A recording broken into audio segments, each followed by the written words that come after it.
discover NMIMS MBA. So let me first take this opportunity to introduce myself to you. I'm Dr. Chandrima Sikdar, Professor and Associate Dean, SBM NMIMS Mumbai. So here we are to discuss the new normal that we see around us, the prospects of still having a new normal in days to come, and what does one do to navigate and thrive in this new normal? And particularly, what does one do as part of a B school, whether it's the B school itself, whether the participants as MBA aspirants in the business school, what is this new normal holding for us? So that's what we are here to discuss and talk about today, this evening. But before I begin, we could go to schools and colleges to learn from teachers, be part of social gatherings, participate in chat sessions with our physically, of course, chat sessions we still do, but physical chat sessions, the so-called adda, as we say, with our friends and family over the weekends when we wanted to de-stress. But then one fine day, there was this little bioparticle which decided how we wish we could go back to our old normal. It's okay to grieve the old normal, but it is also important to move on, adjust, and embrace the new normal. But before we do adopt and embrace, the question is, what does this new normal look like for us, for mankind? Most importantly, as we engage in this discussion today in this webinar, what does it mean for us, for people at a business school?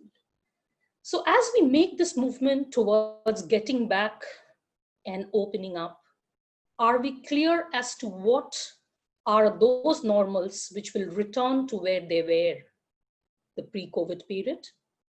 And which are the ones that would be altered as a part of new normal? So while we continue to navigate through that haze, one thing for sure, that this much concerted efforts in adjusting, hence thriving. So the question that we really want to ask ourselves and sort of take you along with us in answering that question is, what is it that we did at NMIMS to sort of adapt to this new normal, the way we see it unfolding? To say that we have adapted to the new normal is an overstatement, because we still don't know what this new normal looks like.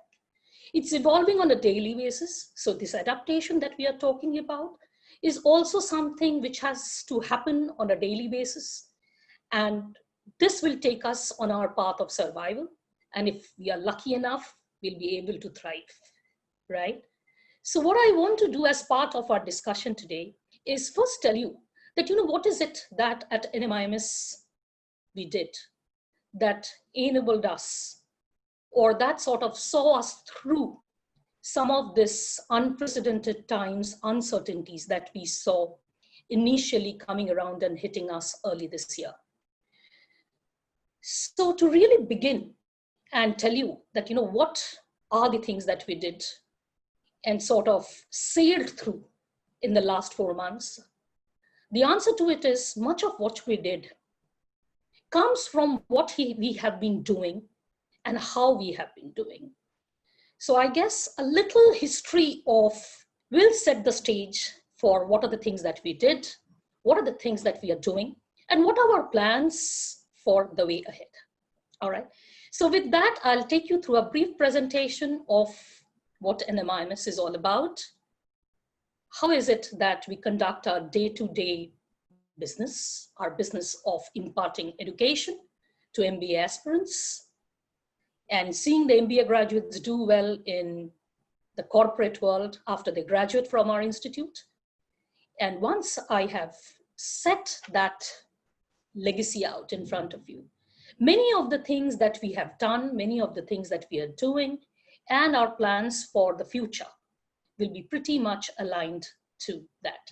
So let me take you through the legacy of NMIMS. I'll share my screen with you so that you get to see some of these points, because visuals are always more helpful when there are certain information that one would want to process. So here you are, this is what I wanted to tell you about NMIMS, all right? So as I was trying to tell you that, NMIMS has been around since as early as 1981.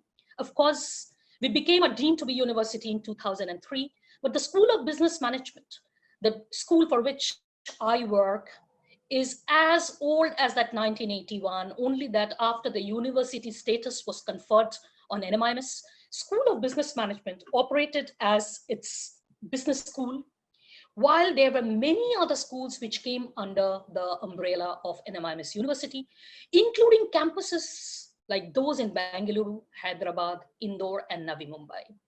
And the program offered by these campuses have only grown from strength to strength with each passing year. This is what I was trying to tell you. So I was trying to tell you also that, why is it that I'm talking so much about the legacy?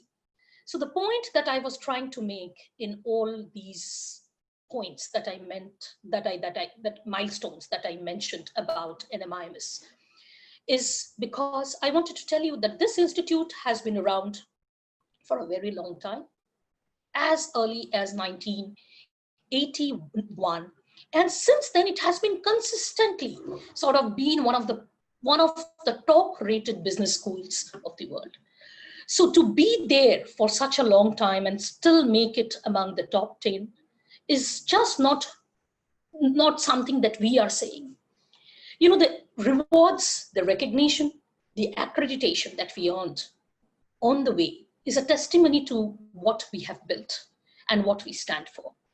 So if you really look at the kind of accreditations, there are many, but of course I thought as part of this discussion this evening, there was no point in flooding you with all the kind of recognition and the accreditations that we have, because there are too many.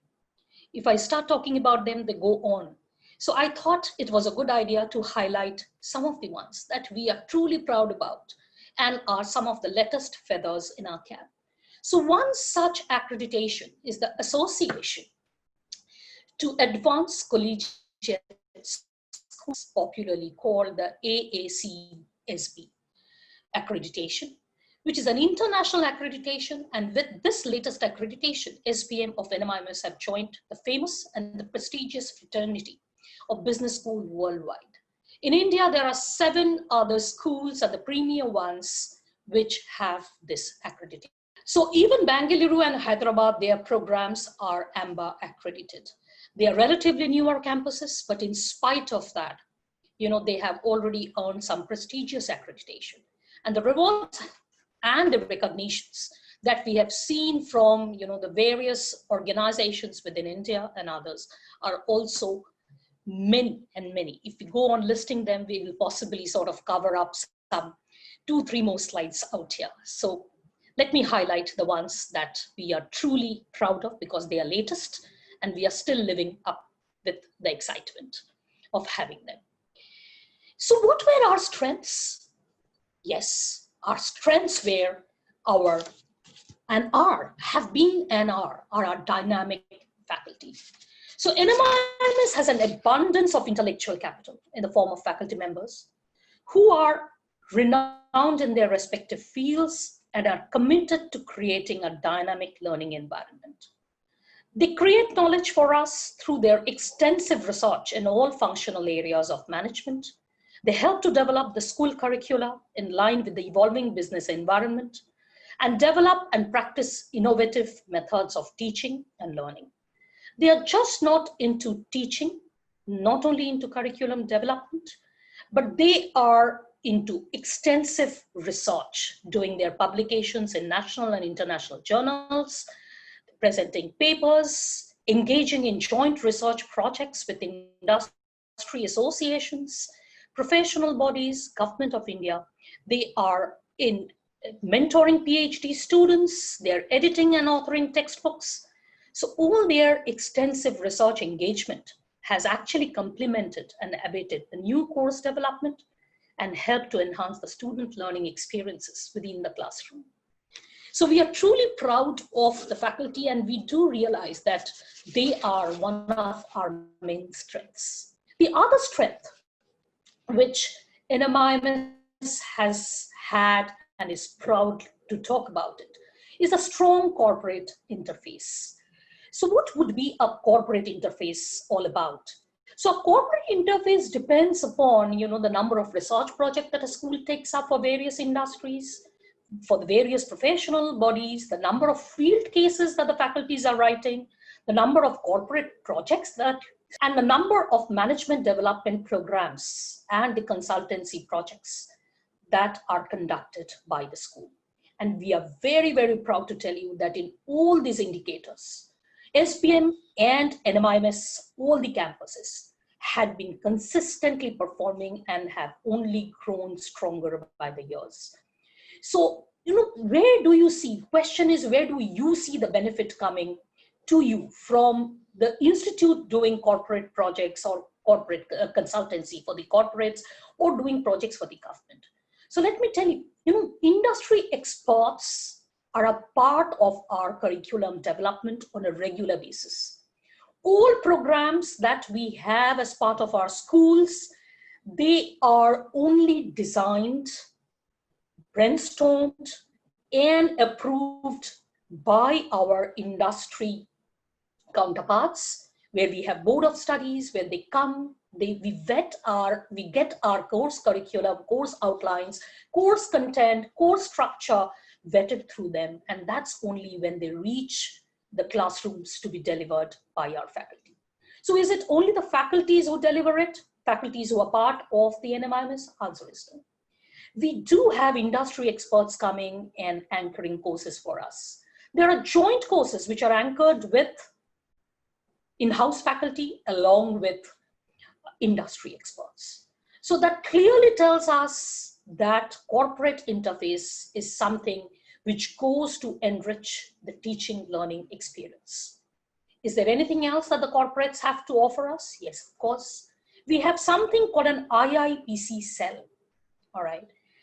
So what does that do? What that does is does all the corporate connections between the industry, the corporates, and the students. So the students get to work on live projects, have regular guest sessions which are anchored by industry experts. And that's where you really get to see, I was talking about case competition, get to see how the industry actually works. Think about doing live projects and winning competitions, and case competitions are just not for the sake of fun. Trust me. Case competitions are one of the major sources which mobilizes the PPOs for us, which eventually gets converted into our placement numbers, right?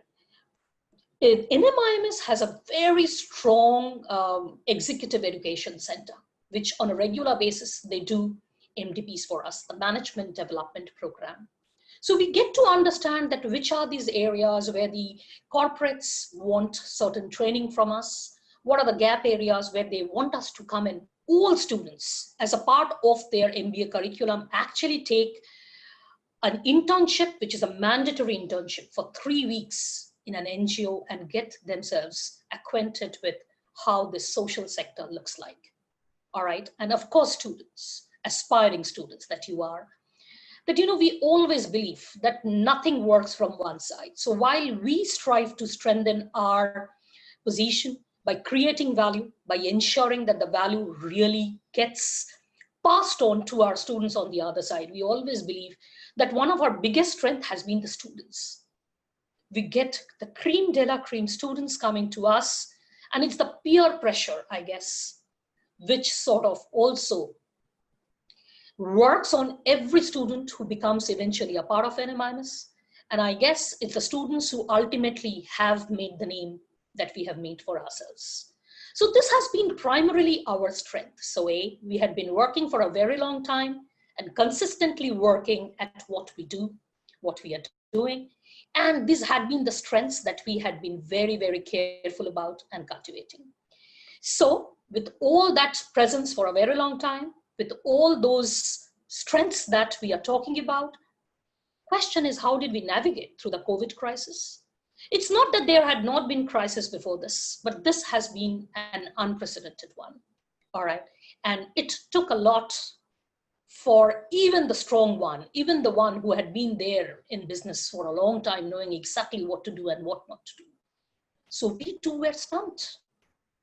We too were sort of, out of our minds, not understanding that what is it that we have to do.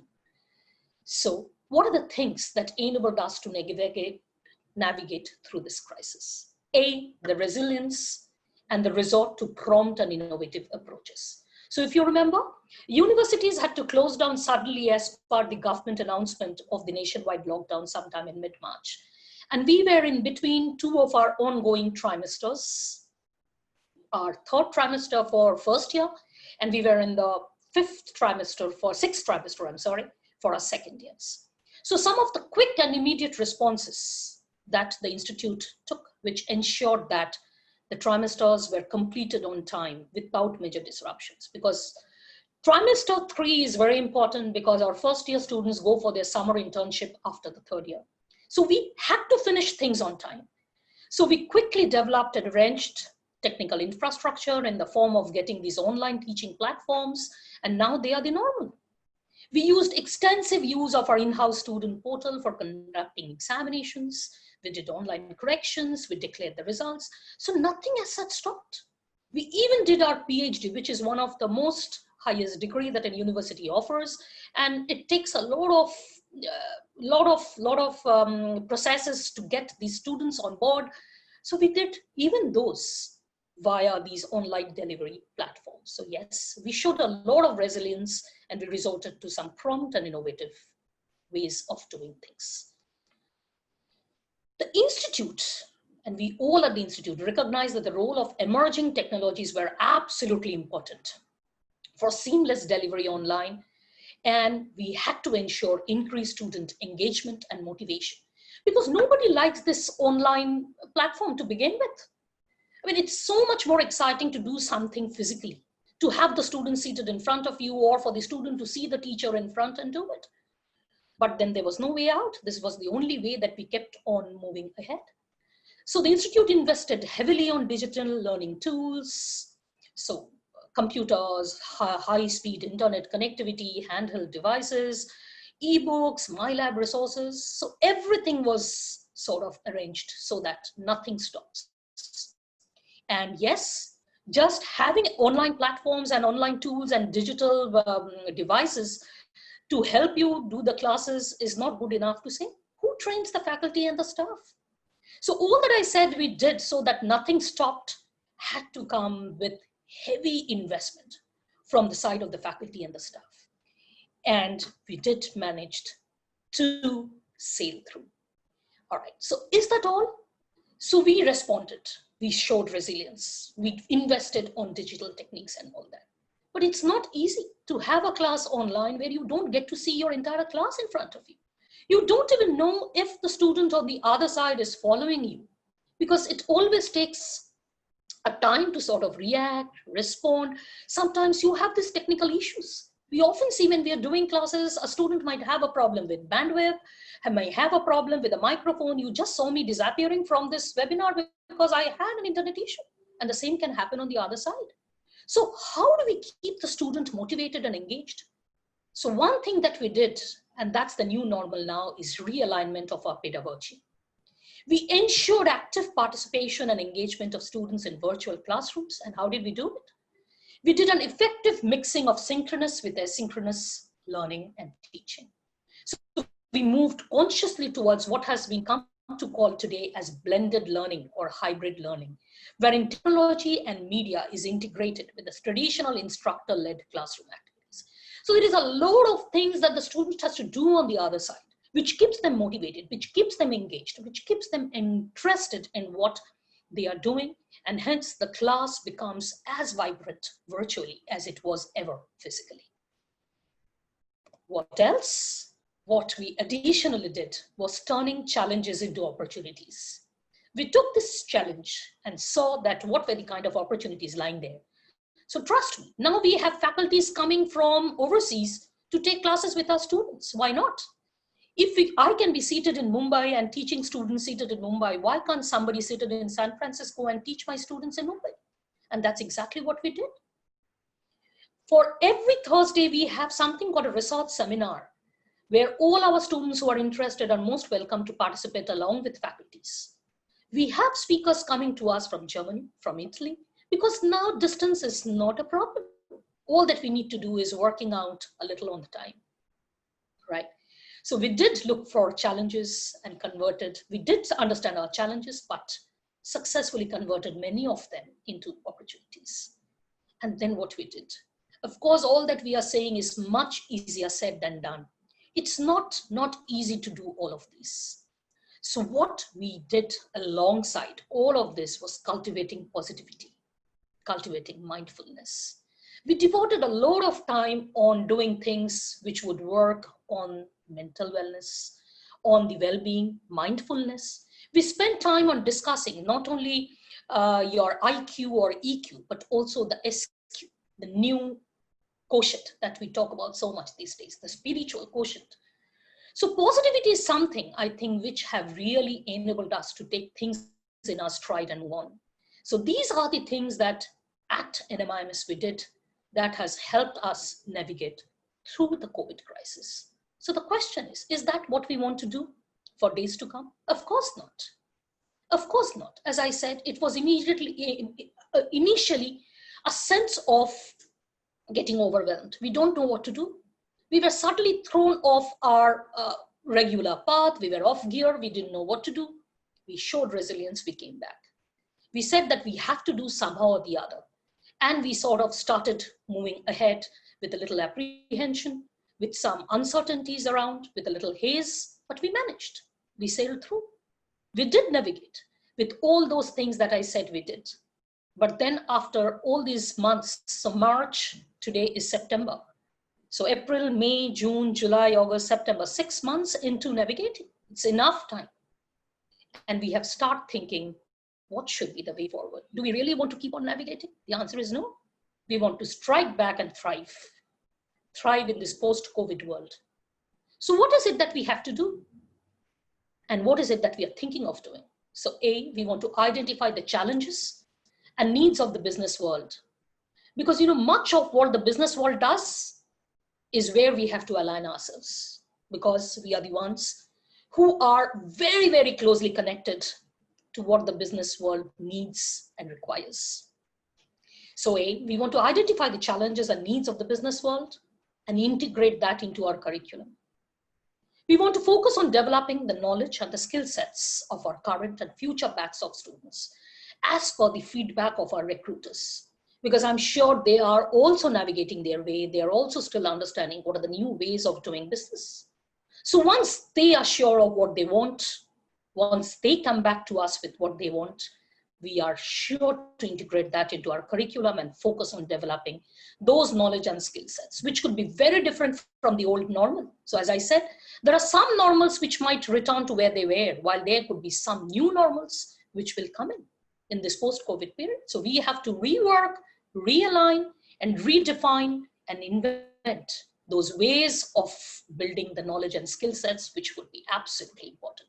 So question is, do we have any clue of what some of these knowledge and skill sets that the recruiters are looking for? The answer is yes. There are some surveys and things which are already out.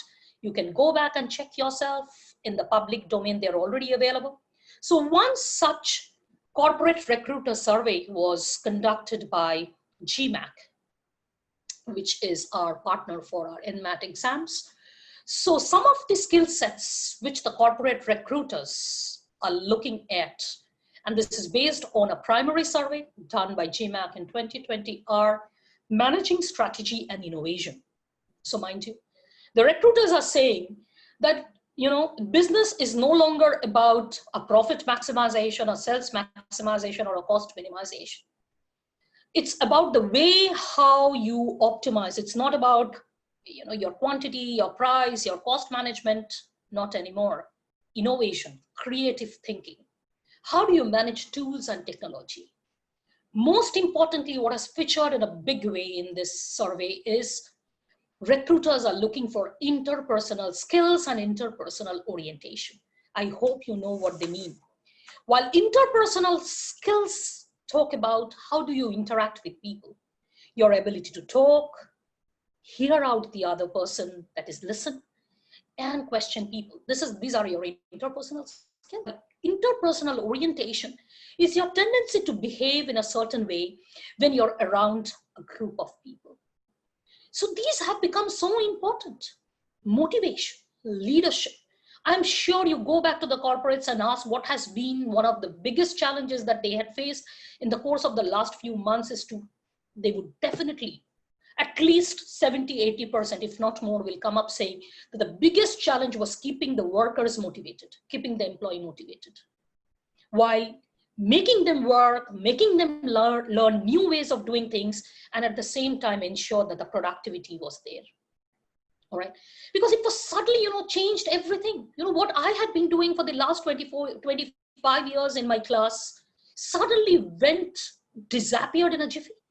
I have to relearn the whole way of delivering a particular thing, which possibly I would have just not thought about, given a mind to, walked into a class, delivered, and come out.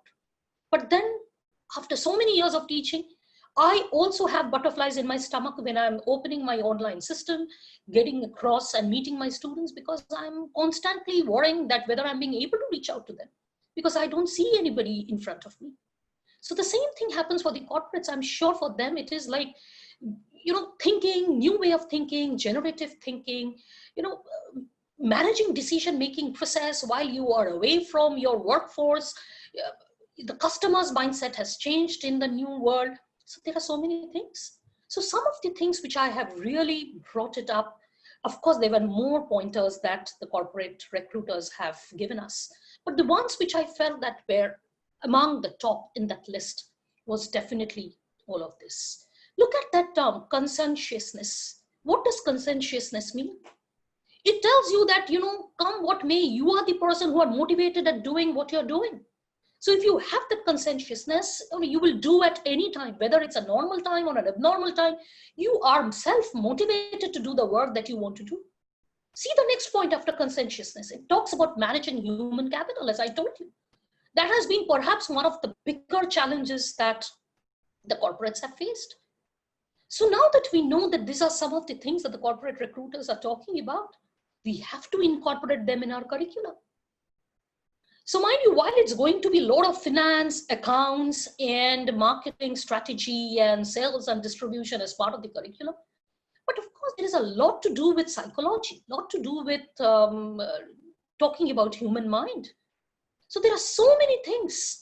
Your communication is something that really need to work about, and we are at NMIMS committed to serve the industry. At NMIMS, we really look at what do the recruiters want, and it's a feedback system. They tell us what they want, and we develop our curriculum like that. And that's what is our plan ahead. So we are really going to relook at our course curricula and incorporate all these requisitions, all these needs that the recruiters are putting across, are talking about.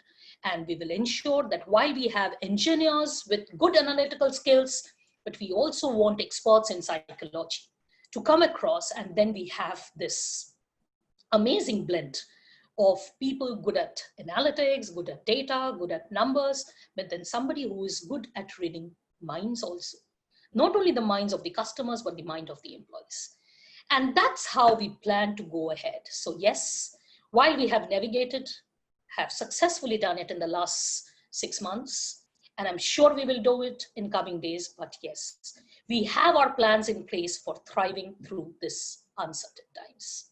So with that, I think I am done with my presentation with you and spoken about how NMIMS had gone through and managed things and taken things in their stride as part of this current global pandemic, which is sort of going on with its invasion and shows no signs of slowing down, but yes, we are definitely ready to take it on. Yeah. Thank you so much for hearing me out patiently, and I'm open to questions now. Yes, Surbi, Niyati, if you people are around, you can help me with questions. Because even if there were chats, I have lost them completely because I lost the connection in between.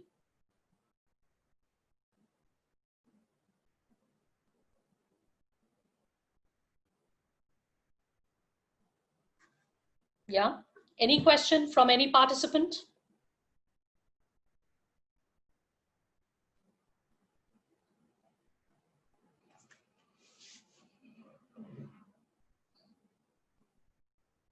Any questions? I'll try and answer them to the best of my ability.